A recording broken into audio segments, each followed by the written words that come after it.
Today we're going to be building a new hood for this truck.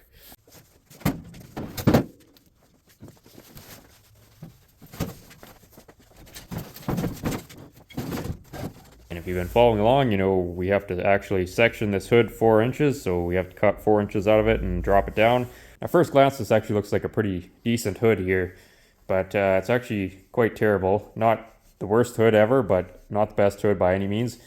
We're going to start by just stripping off all this disgusting yellow paint, and we'll reveal what's underneath.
I gotta move this truck and flip it around this way so it's facing this way so we can actually work on it and make a video of what we're doing. We can't make a video if you all can't see what's going on. So to do that, I gotta move all this garbage out of the way. We're gonna have more time moving stuff around than actually working. I also need to make room so I can destroy this vacuum cleaner, but I don't think that's gonna be this video. I don't know if it's going to be the previous video or the next video, whichever order this comes out in. But either way, this vacuum cleaner needs to be destroyed.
All right, I can't even remember, what sequence this is in, but here's our hood for this truck. And problem we got here is this truck has been sectioned and channeled, so the hood is substantially taller than the truck is. Oh no, the hood doesn't fit. Like, look at this gap here. I don't know, maybe we can just add some coat hanger on here and fill in the gap. So we also need to section our hood. And I got this hood stripped down here, and we're just gonna quickly show you some of the damage. If we look down the side here, you can see this is kinked and torn right here. And this part here is not collision damage so much. So what happened here is somebody stole the hinge off one side, I think this side, and then they tried to close the hood with only one hinge and one spring, and of course, you know, the hood buckled. So usually only see these on the square body Chevys, but this is just somebody being an idiot, and it's left a huge bulge all through here. So not terrible, but the other issue we have here, and it's hard to see, so maybe we'll discuss this part later, but if you look, it's easier to see the damage from the inside than the outside, but you can see there's a big wrinkle right here. It's all pretty knotted up in this area. Looks like there was a big dent and somebody just tried to roughly bang it out and didn't quite get it all the way. Obviously, probably made it worse, but that's just the way it goes. And yeah, you can't really see, but there's a couple of shallow dents through here. Here on the leading edge, this has been hit like multiple times. This is all not supposed to be all wrinkled up here like this. It's pretty harsh. And over here we have some pretty, you know, ambitiously amateur lead repair that we melted out there, which, you know, I don't even know why they bothered, because this certainly wasn't an invisible repair. Just somebody wasting time, I guess. I was hoping the damage would show better, but anyways, we got 2 dents here, minor ones, and, you know, just the usual dings across the top, but not as bad as most of these hoods are. But this isn't great here. I think we already showed this from the inside. You can see it's all pretty wrinkly here. Looks like there was a big dent and somebody tried hammering it out. And there's also some damage traveled into here. And I guess the other situation here is we got our old repair here. And if we look at this side, the way this is, and then I compare it to this side, which we know from the fender on this truck that this side has been involved in a pretty heavy collision, and this side, this curve is substantially more curved, and so this whole side is actually punched back, which we noticed immediately when we had it on the truck. And so what happened here is they tried to repair it and they didn't get it pulled out all the way, and from what I can tell, you see these grinding marks here, and there's actually a bulge right here. So what happened is they didn't pull the damage far enough back out, and there's probably a buckle here like there is here, and to try and hide it, they just basically ground away at the metal until the metal was thin, and just covered it with a whole bunch of lacquer putty and called it a day. And the problem is that because I put decent fenders on the front of this truck now, these aren't the fenders that were on it. Well, now this side does not fit the this fender anymore because this fender isn't damaged. So rather than trying to untangle this giant mess down here,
Alrighty, well, you saw me doing some deconstruction here. So I've got this completely ruined hood here, but miraculously, this edge along here and along the front is actually in decent condition, and then at the back here it's all kind of mangly, so I'm not sure how we're gonna address that yet. But yeah, this I figure seeing as how we have, I figure seeing it, be quiet, okay? I figure seeing as how we have to go cut through here anyways, you know, and bring the hood down, we might as well not fix old collision damage, and it's all cracked along the edges of this one as well, so we might as well take the opportunity to do something with this hood. Again, this side's a little wrinkly at the back, but through here is fairly decent. There are some gougy grinder marks all along here, but I think I'd rather, you know, for what we're doing, I can live with the grinder marks, but this side, you know, it hasn't been hit or repaired or anything, at least in this area. Backstory on this hood is that it was being used on a truck that was in a high school in the 1980s, some kind of shop class or whatever, and they were teaching the students how to do bodywork on this truck. So you can just imagine the work that's gone into this hood and basically every other panel on the truck. We did manage to fix the front fenders and the cab on the truck, but I think pretty well everything else on it wound up having to be replaced. So this hood was covered with like layers and layers of unsanded body filler, and then if you know the high school body work practice and being coated in body filler wasn't enough, it then got sandblasted by an industrial sandblaster, which basically, you know, finished the job of destroying this hood. And then I got it in a package with another hood that I still haven't picked up actually, but the other hood is too nice to cut up. This one I've had sitting in my basement for I think over a year now, just waiting for something. I didn't want to leave it outside and let it rust again, but I think this is the perfect time to sacrifice it for the front, and then I can scrap the rest of it. I don't throw very much away, but in this case, you know, there's just nothing here that's that needs to be salvaged. So perfect donor for what we need.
Still quivering.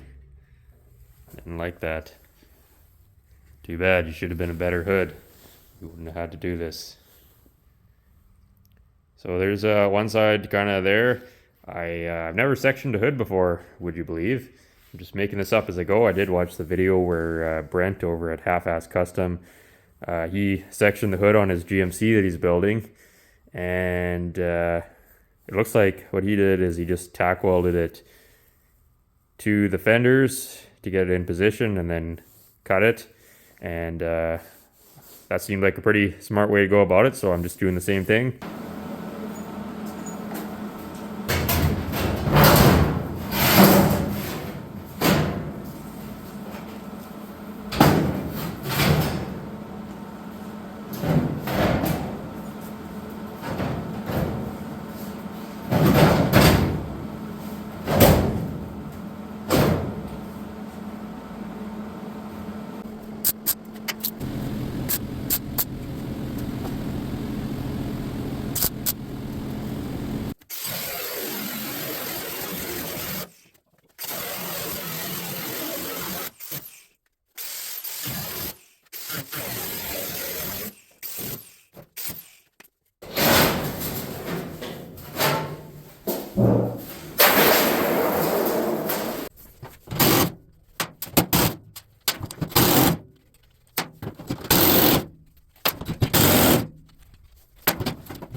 All right, this is my first time seeing this thing with a hood on it.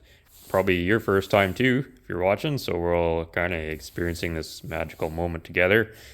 And wouldn't you know it, doesn't really fit, like, at all.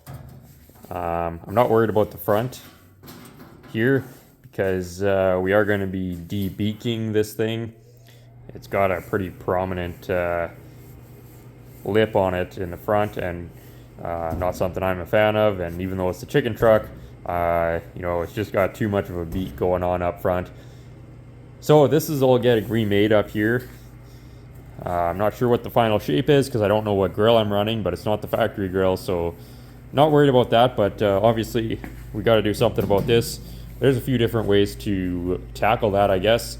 So we're probably going to do it the most convoluted way we can possibly come up with, and go from there. Thinking we're just going to do a lot of relief cuts in this corner to kind of get everything back together, and I'm hoping that'll work.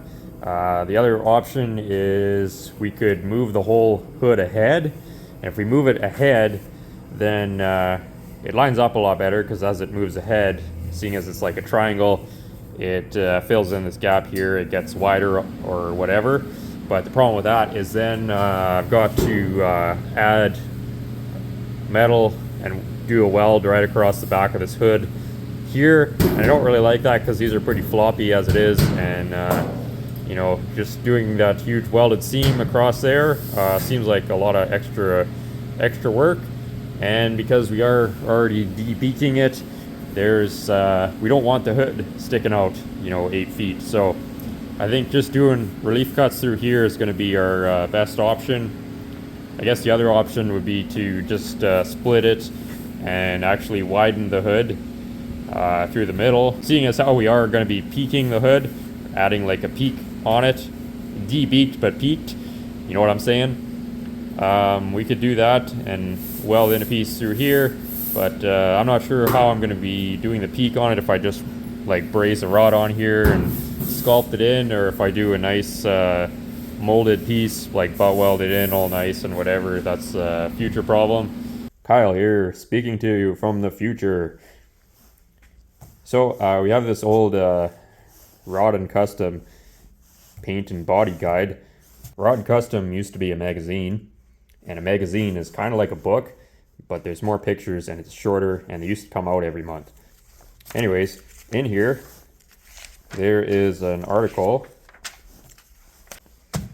Here there's this article by Ron Covell about sectioning a hood, and I think I mentioned in the video before I started cutting this, or sometime during the process, about adding on to the back, which is exactly what they did to section this hood. This is a Studebaker, obviously, but you can see here what I was talking about adding on to the back, and just instead of pie cutting the front, you can see they didn't have to pie cut the front here, and they actually made these filler pieces here and then joined them onto the back like so. So now that we're a little bit more involved in this project, if I was planning to retain the stock grill on the chicken truck there, I think this way that they did it in this article would definitely be the way to go, even though it is quite challenging to weld along a flat seam along the back of the hood. I just think it would work better than, you know, pie cutting this front section into a million pieces and trying to stitch it all back together. So that's the way I would do it if I was retaining the stock grill. Now I'm not retaining the stock grill, and I don't want the hood, you know, sticking way out in the front, so that's why I'm doing it the way that I'm doing. But in hindsight, I would definitely do it this way if I was retaining the stock grill. So there you go. It's actually a pretty cool truck though. I don't know whatever happened to it, but there you go. So yeah, enough talking here. Let's get to cutting.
All right, well, it's actually been several days since our last update here, almost a week actually. I've been busy with the 64 Impala door fiasco, as well as trolling the internet with my leading videos. So we're kind of back on this now, and I've been tinkering around with it today. I think you saw me cut these pieces out. Last thing I did is before we stopped working on it a couple weeks ago is I think you saw me do a slice here, and I was starting to, bring this ahead somewhat, and then I realized that's really stupid because, like I said, I think already in this video is we're going to be de-beaking this to some extent.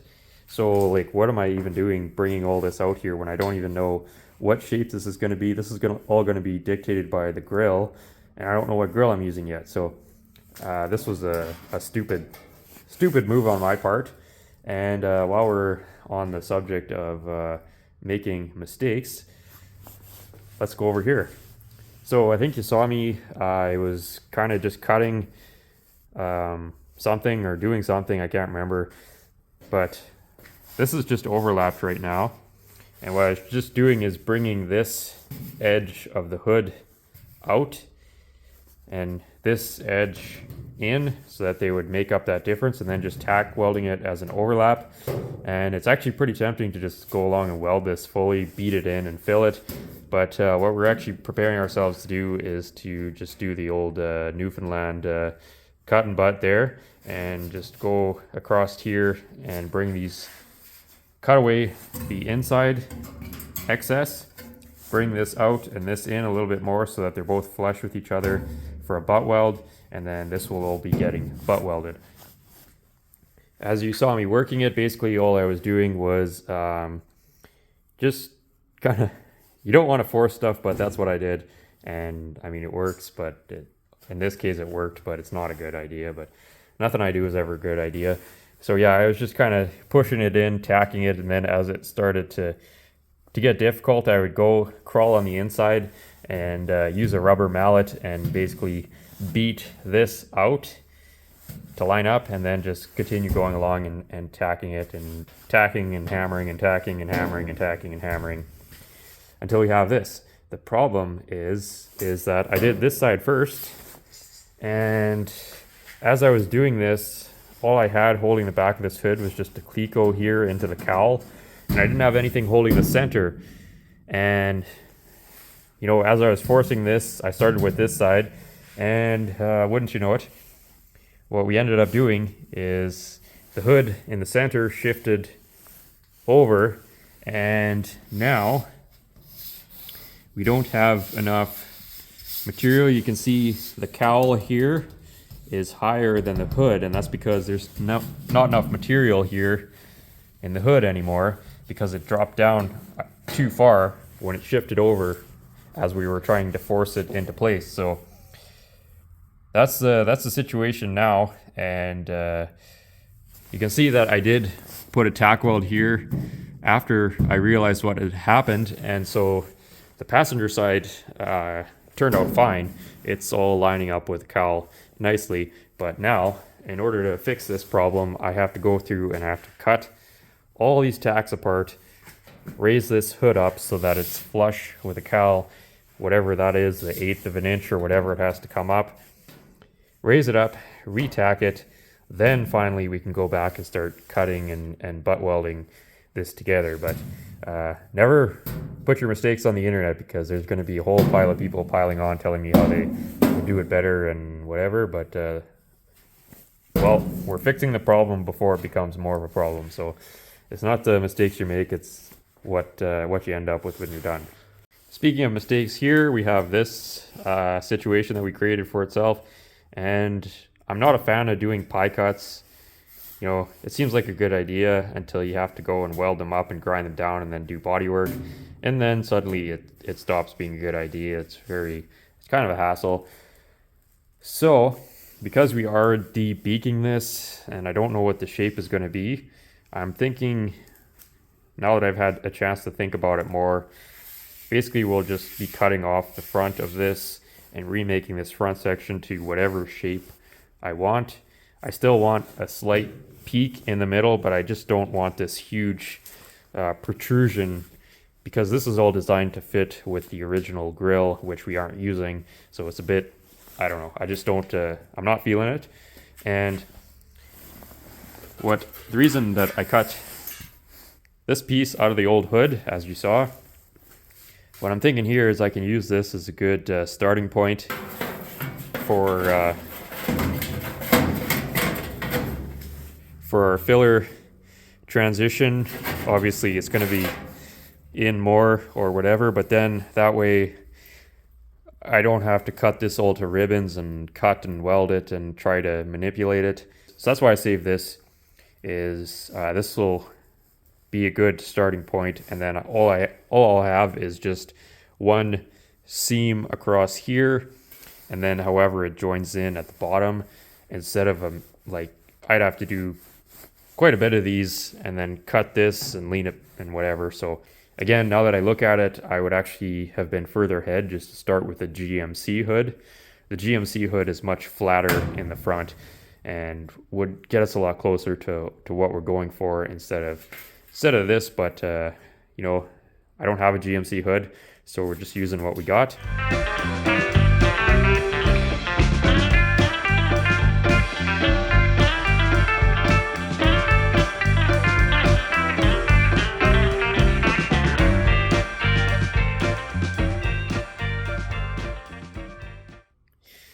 Okay, well, we got it all re-tacked on here and didn't really film that. If anybody's wondering, this is not a tutorial. This is just me blindly messing about.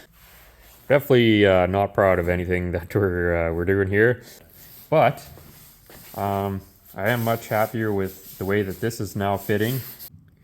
It is flushed up here now, and I'm not trying to create like perfect, you know, show quality Riddler gaps, but because I'm cutting this all different ways, it can't fit any worse than the factory did. So I can't have this drooping down 1/8 of an inch in this corner. That just, it ain't gonna fly. And it's kind of funny, you know, how small of a discrepancy can cause a big issue. Like if you look where I had the original, well, I don't know if it's gonna show up or not. Hold on here now. Okay, it might show up.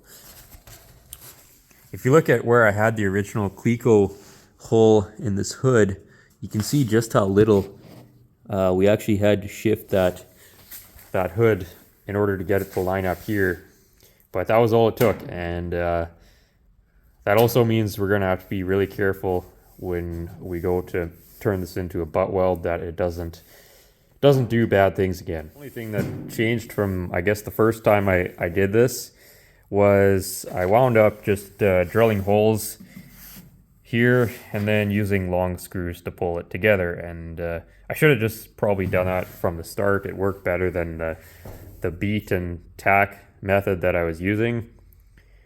Now we have holes to fill, of course, but that's, you know, the next step for anyone who's not familiar is what I'm going to do is I'm going to take my cutoff wheel here and I'm going to get in at an angle like so, and I'm going to cut through the underlying layer here, the sheet metal under here, and we're just going to do maybe a few inches at a time, and we're going to bring this out so that they're both flush with each other, so that it's going to be a nice butt weld instead of the lap weld that it is right now.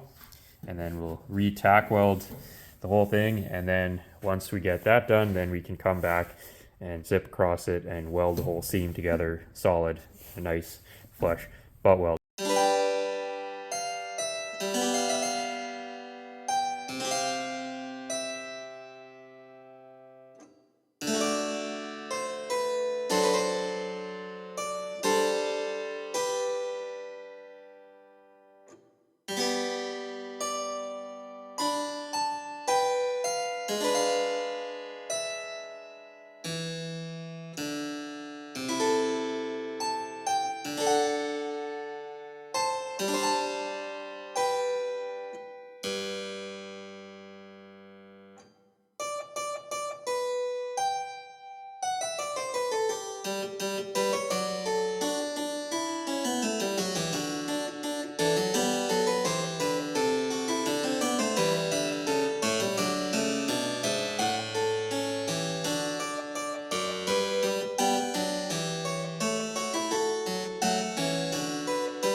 Alright, you saw, instead of using the zip wheel like I said I was going to, I just ended up using this air saw, which works a heck of a lot better than the zip wheel.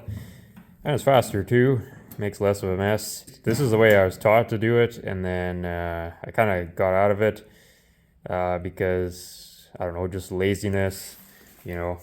It's another tool you got to get out, and an airline, plus I don't really have the air power to keep this running continuously all the time. But we were able to get through it and just do a little at a time, maybe about 5 or 6 inches, and then just use like a little screwdriver to get in and kind of keep everything flush, and just put a few tacks, cut a little bit more, put a few tacks, and just carry on. So that's what we did there. And yeah, air saw is the way to go.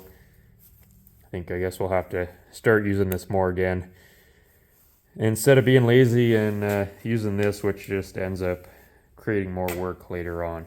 I'm just using plain old hacksaw blades in here. I just cut them down.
Unfortunately, I wasn't actually planning on getting this hood joined together.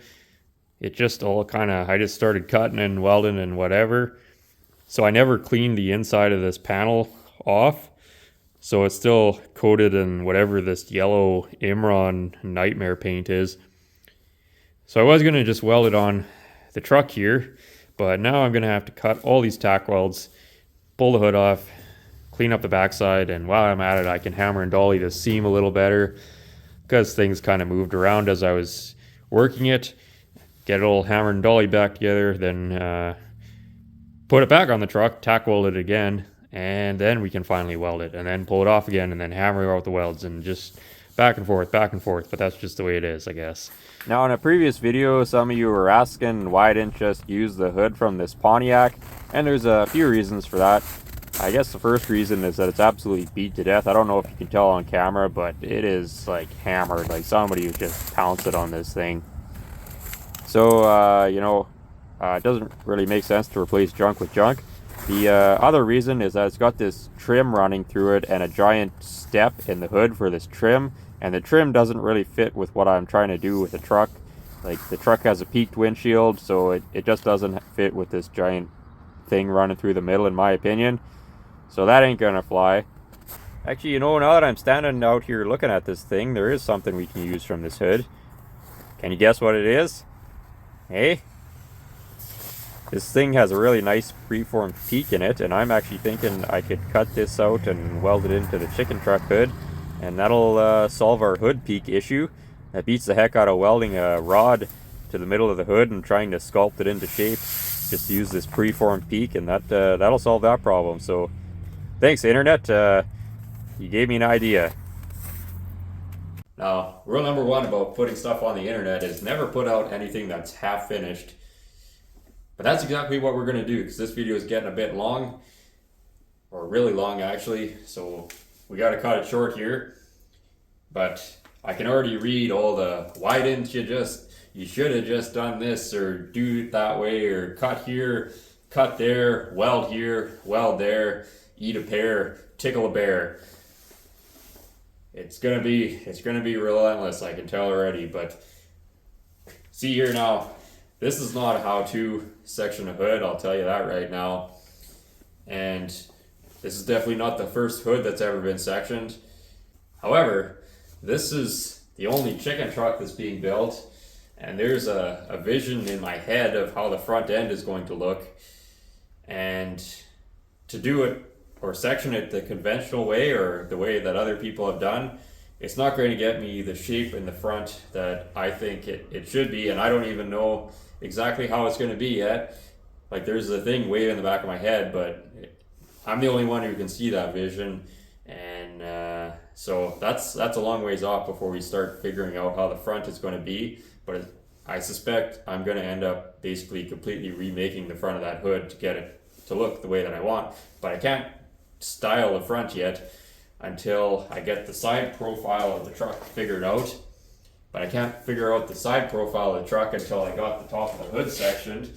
So that's going to dictate how everything else flows together. So it's like cart before the horse. But I had to get that hood sectioned before I start working on the side of the truck. And anyways, we're rambling on here, but the next video is going to be welding the side of that hood together, getting that all hammered and dollied straight-ish again. And then I don't know what's happening after that, but I guess anybody who wants to have issue with how I did this, well, they're probably right. It probably is wrong. I don't know. It's going to be the only hood I'm ever going to section on an advanced design truck. It's the only chicken truck hood I'm ever going to build, and it's actually the only chicken truck hood in the existence of the world, as far as I know.